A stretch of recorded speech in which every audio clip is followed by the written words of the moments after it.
Assalamualaikum warahmatullahi wabarakatuh. Halo, apa kabar teman-teman hari ini? Alhamdulillah. Semoga teman-teman senantiasa berada dalam lindungan Allah Subhanahu wa taala serta diberikan keberkahan dalam menjalankan segala kegiatan di rumah. Tidak lupa juga kita senantiasa berdoa. Mudah-mudahan pandemi ini segera berakhir dan kita semua dapat berkegiatan seperti sebelumnya di sekolah. Oke, teman-teman, kembali lagi bersama Pak Azmi. Hari ini kita akan mereview pembelajaran ilmu pengetahuan alam. Materi, sumber listrik, rangkaian listrik, serta sumber energi alternatif. Nah, ada yang unik teman-teman untuk review kali ini.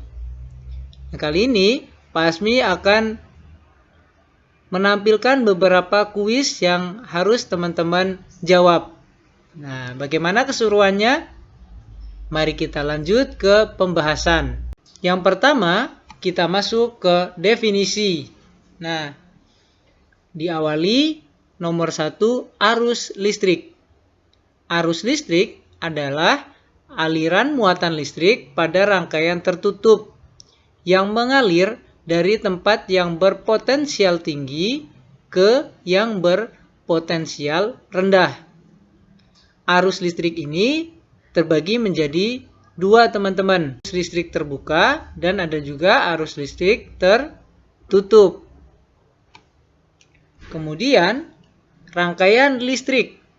Rangkaian listrik adalah suatu hubungan sumber listrik dengan alat-alat listrik lainnya yang mempunyai fungsi-fungsi tertentu. Rangkaian listrik ini yang kita pelajari juga terbagi menjadi dua, teman-teman. Ada yang rangkaian listrik seri dan ada juga rangkaian listrik paralel. Berikutnya adalah konduktor dan isolator. Konduktor merupakan benda yang dapat menghantarkan arus listrik atau menghasilkan energi listrik dengan baik. Sedangkan isolator adalah benda yang dapat menghantarkan arus listrik. Berikutnya adalah sumber-sumber listrik. Sumber listrik adalah alat listrik yang dapat menghasilkan arus listrik atau energi listrik. Nah, setelah teman-teman mengetahui definisi dari arus listrik, rangkaian listrik, konduktor dan isolator, serta sumber-sumber listrik, sekarang kita akan membahas satu persatu.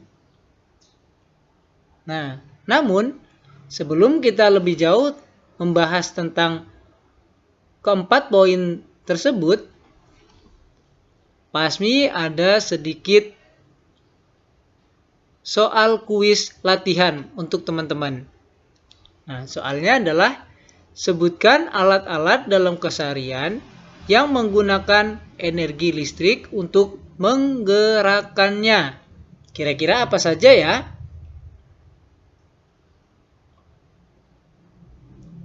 Ya, barakallah. Salah satunya ada mesin cuci, kipas angin, setrika pakaian, kulkas, blender, rice cooker, mixer, TV, pompa air, dan juga CCTV serta komputer. Nah, beberapa alat-alat ini membutuhkan energi listrik untuk menggerakkannya atau menghidupkannya, teman-teman. Nah, oke, berikutnya kita masuk ke pembahasan tentang komponen listrik. Nah, komponen listrik yang pertama adalah kabel. Kabel berfungsi untuk menghantarkan arus listrik. Kemudian yang kedua adalah baterai. Baterai ini berfungsi sebagai sumber energi listrik. Berikutnya, saklar. Saklar merupakan alat untuk menghubungkan dan memutus arus listrik. Dan yang terakhir adalah bola lampu. Bola lampu merupakan benda yang dapat menghasilkan cahaya saat dialiri listrik dan berfungsi sebagai penerang. Berikutnya adalah arus listrik terbuka dan tertutup. Kita bahas satu persatu. Arus listrik terbuka. Arus listrik terbuka merupakan rangkaian yang tidak dapat mengalirkan arus listrik karena jalur arus terputus atau tidak terhubung. Berikut ini merupakan gambar rangkaian dari arus listrik terbuka. Bisa teman-teman perhatikan pada bagian saklar tidak tersambung antara satu dengan yang lainnya, sehingga bola lampu tidak dapat hidup atau tidak dapat menyala, teman-teman. Kemudian yang kedua adalah arus listrik tertutup. Arus listrik tertutup merupakan rangkaian listrik yang dapat mengalirkan arus listrik karena jalur arus yang terhubung. Nah, berikut ini merupakan gambar dari arus listrik tertutup. Nah, bisa teman-teman perhatikan saklar yang terletak di antara batu baterai dan juga bola lampu, dia menutup, teman-teman. Sehingga dengan otomatis lampu yang dipasangkan akan menyala. Nah, jadi arus listrik hanya dapat mengalir pada rangkaian tertutup.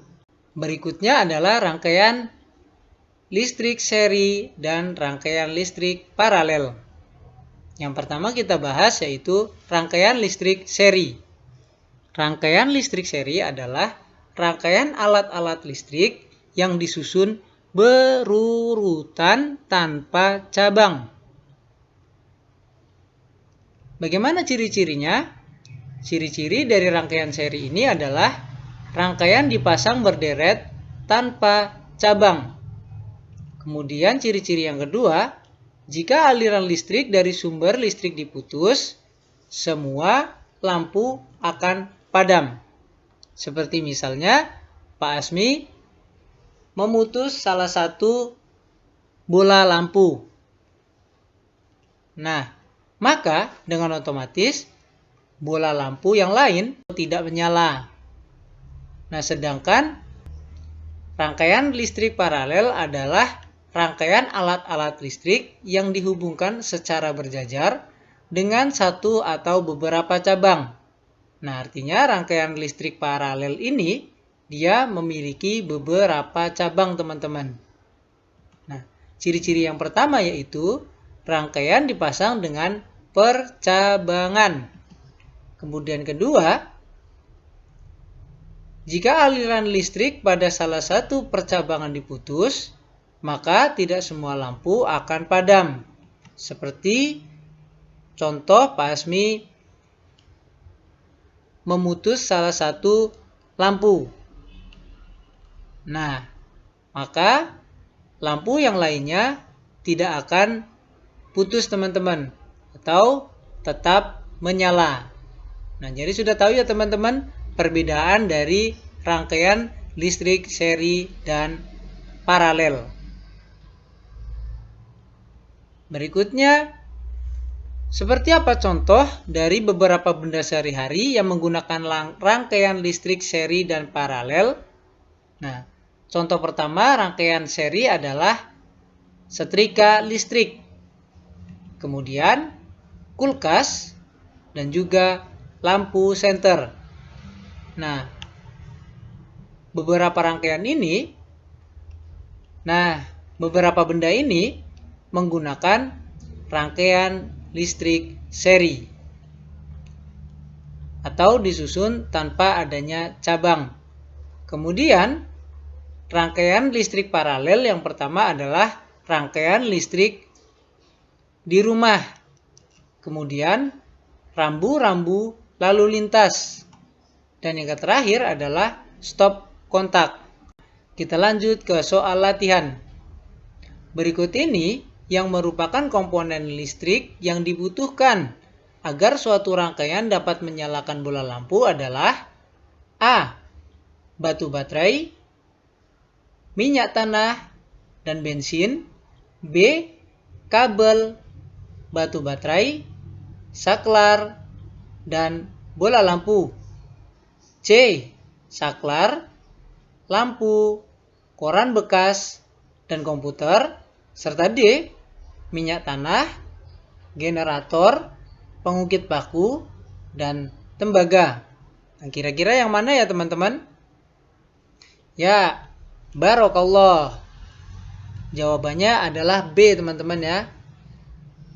Nah, kabel, batu baterai, saklar, dan juga bola lampu. Oke, berikutnya istilah rangkaian listrik yang tidak dapat mengalirkan arus listrik karena jalur arus terputus atau tidak terhubung adalah A. Rangkaian seri, B. Rangkaian paralel, C. Rangkaian terbuka, dan D. Rangkaian tertutup. Jawabannya apa ya teman-teman? Ya, barokallah yang sudah tepat dalam menjawabnya. Jawabannya adalah C. Rangkaian terbuka. Oke, berikutnya rangkaian listrik di bawah ini termasuk rangkaian A. Seri, B. Paralel, C. Terbuka, dan D. Seri dan paralel. Oke, bisa diingat-ingat ya teman-teman, bahwasanya rangkaian listrik seri itu merupakan rangkaian listrik yang disusun tanpa adanya cabang. Nah, sedangkan rangkaian listrik paralel merupakan rangkaian listrik yang disusun secara bercabang. Nah, jadi jawabannya yang mana teman-teman? Ya, barakallah. Ini merupakan rangkaian listrik seri. Oke. Berikutnya, istilah rangkaian listrik yang dapat mengalirkan arus listrik karena jalur arus terhubung adalah A. Rangkaian seri, B. Rangkaian tertutup, C. Rangkaian terbuka, dan D. Rangkaian seri dan paralel. Jadi tertutup ya teman-teman rangkaian listriknya. Ya, jawabannya barakallah, benar ya teman-teman. Jawabannya adalah rangkaian tertutup. Nah, soal selanjutnya. Jenis rangkaian yang digunakan pada rambu-rambu lalu lintas adalah A. Seri, B. Paralel, C. Terbuka, dan D. Tertutup. Jawabannya apa ya teman-teman? Nah, seperti yang Pak Asmi katakan sebelumnya, bahwasanya rangkaian seri itu merupakan rangkaian yang disusun tanpa adanya cabang. Kemudian, jika dia salah satu lampu dimatikan, maka lampu yang lainnya akan mati juga teman-teman atau tidak menyala. Akan tetapi, kalau rangkaian listrik paralel, dia merupakan rangkaian listrik yang disusun secara bercabang Dan apabila salah satu lampu dimatikan, maka lampu yang lain tetap menyala. Nah, jadi rangkaian yang digunakan pada rambu-rambu lalu lintas adalah rangkaian barakallah, benar, rangkaian listrik paralel. Berikutnya, lampu yang menyala jika saklar S1 dibuka pada bagian atas dan saklar S2 ditutup adalah yang mana ya kira-kira yang menyala? A. L1 dan L2, B. L3 dan L4, C. L1 dan L3, dan D. L2 dan L4.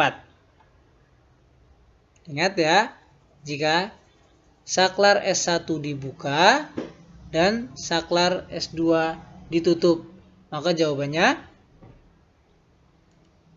barakallah, benar ya. Jawabannya adalah B. Jika S1 dibuka dan saklar S2 ditutup, maka lampu 3 dan juga lampu 4 dia akan tetap menyala.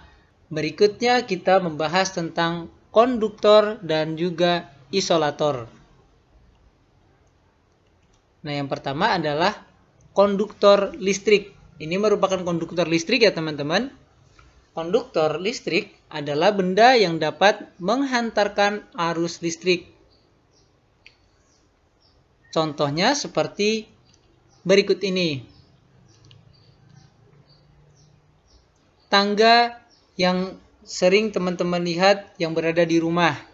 Kemudian kunci rumah, gembok, dan juga atap rumah atau seng. Nah, ini merupakan salah satu benda-benda yang dapat dialirkan arus listrik. Berikutnya adalah isolator. Isolator adalah benda-benda yang tidak dapat menghantarkan arus listrik dengan baik.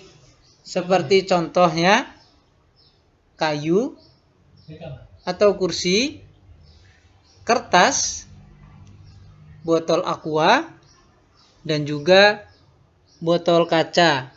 Nah, ini merupakan benda-benda isolator atau benda-benda yang tidak dapat dialiri arus listrik. Berikutnya merupakan sumber listrik. Nah, contohnya seperti dinamo. Dinamo ini berfungsi untuk menghantarkan arus listrik. Kemudian batu baterai. Batu baterai berfungsi sebagai sumber energi listrik, teman-teman. Berikutnya adalah generator. Nah, generator ini juga dapat menghubungkan arus listrik. Dan yang terakhir adalah akumulator atau aki. Akumulator atau aki ini dapat mengalirkan arus listrik, teman-teman. Nah, kita lanjut ke soal berikutnya. Benda berikut ini yang merupakan konduktor listrik adalah, ingat teman-teman, konduktor tadi apa? Ya, tepat. Konduktor itu merupakan benda-benda yang dapat mengalirkan arus listrik. Nah, di sini yang merupakan benda-benda yang dapat dialiri arus listrik adalah A. Nah, jawabannya yang A ya teman-teman, peniti. Nah, peniti ini termasuk besi teman-teman, sehingga dia dapat dialiri arus listrik. Berikut ini yang merupakan benda yang bersifat isolator adalah A. Aluminium, seng, dan paku, B. Tembaga, seng, dan juga baju, C. Kayu, kertas, dan plastik, serta D. Sendok, paku, dan garpu. Ingat teman-teman, apa tadi pengertian dari isolator? Ya, tepat. Isolator merupakan benda-benda yang tidak dapat dialiri arus listrik. Nah, di sini jawabannya adalah C, teman-teman. Kayu, kertas, dan juga plastik. Berikutnya,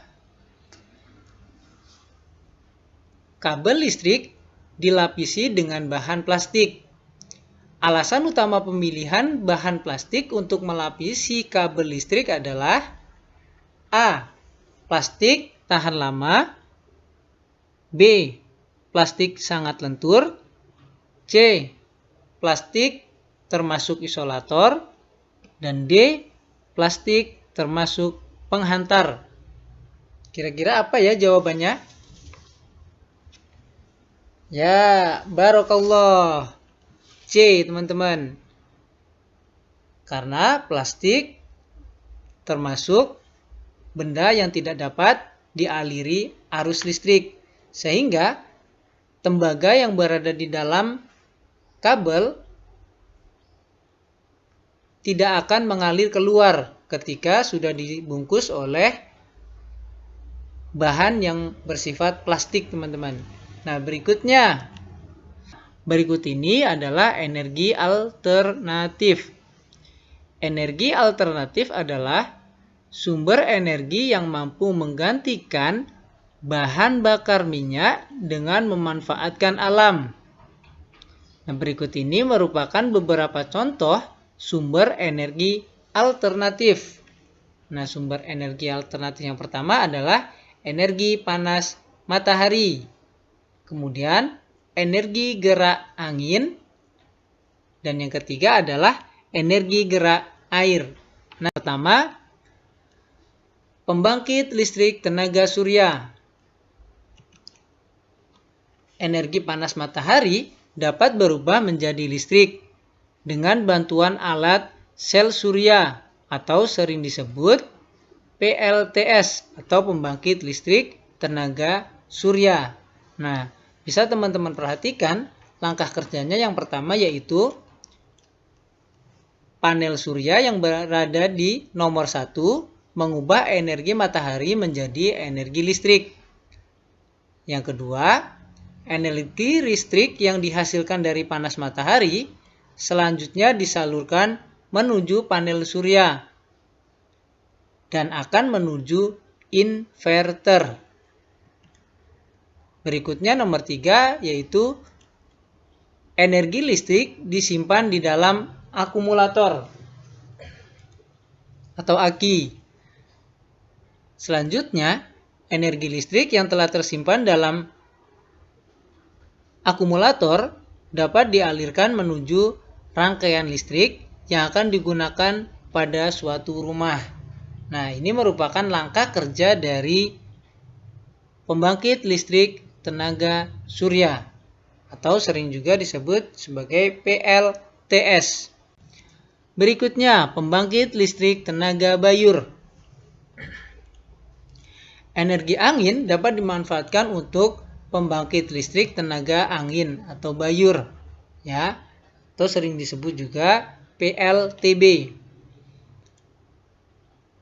Pembangkit ini mengubah gerak angin menjadi listrik menggunakan kincir angin.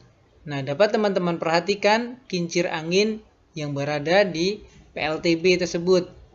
Bagaimana langkah kerjanya? Langkah kerjanya yaitu energi listrik tenaga bayur ini memanfaatkan angin untuk memutar turbin. Nah, selanjutnya generator yang berada di bagian belakang bayur atau di belakang kincir angin tersebut akan menangkapnya, teman-teman. Berikutnya, setelah generator berputar, maka energi angin yang ditangkap akan diubah menjadi energi listrik.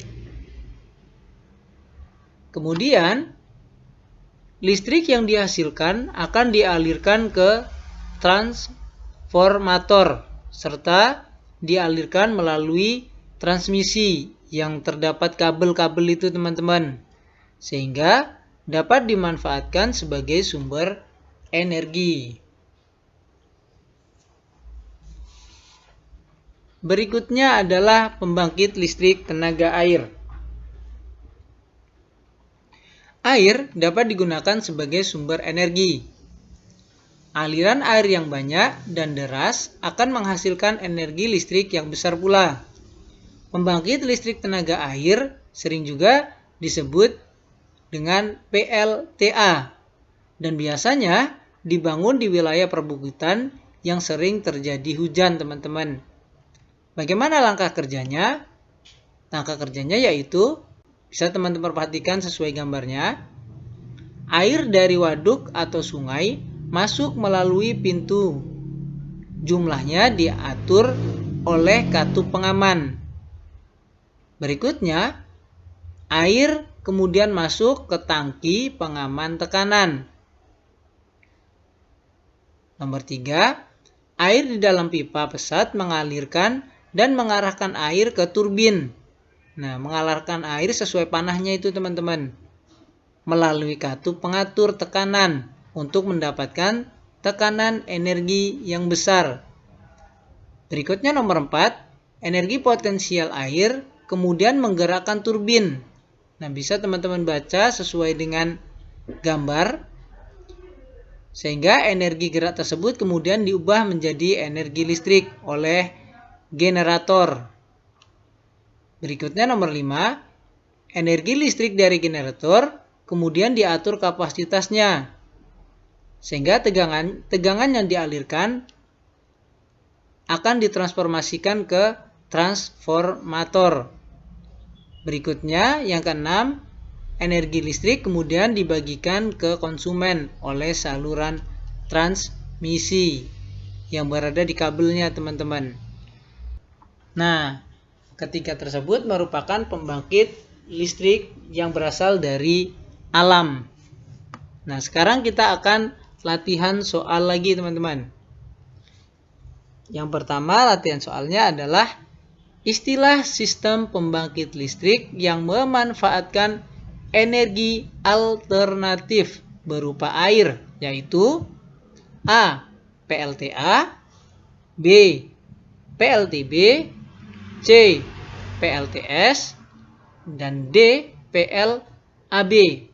Yang mana kira-kira, teman-teman, pembangkit listrik yang memanfaatkan energi alternatif berupa air? Barakallah yang sudah benar dalam menjawabnya. Ya, jawabannya A ya, teman-teman. Pembangkit listrik tenaga air. Selanjutnya, berikut ini yang bukan merupakan energi alternatif adalah A. Angin, B. Air laut, C. Sinar matahari, dan D. Minyak bumi. Yang mana kira-kira yang bukan merupakan energi alternatif? Ya, tepat. Jawabannya adalah minyak bumi. Minyak bumi ini tidak dapat digunakan untuk energi alternatif atau mengalirkan listrik, teman-teman. Selanjutnya, energi listrik yang diterima oleh generator kemudian akan dialirkan menuju controller dan selanjutnya disimpan di dalam akumulator atau aki. Kemudian diarahkan menuju rangkaian listrik yang akan digunakan. Jenis pembangkit listrik yang menggunakan langkah kerja tersebut adalah A. Pembangkit listrik tenaga air, B. Pembangkit listrik tenaga bayur, C. Pembangkit listrik tenaga surya, D. Pembangkit listrik tenaga panas bumi. Yang mana ya kira-kira? Ya, barakallah, teman-teman sudah memahami ya. Jadi jawabannya adalah C. Pembangkit listrik tenaga surya. Oke. Itu tadi pembahasan tentang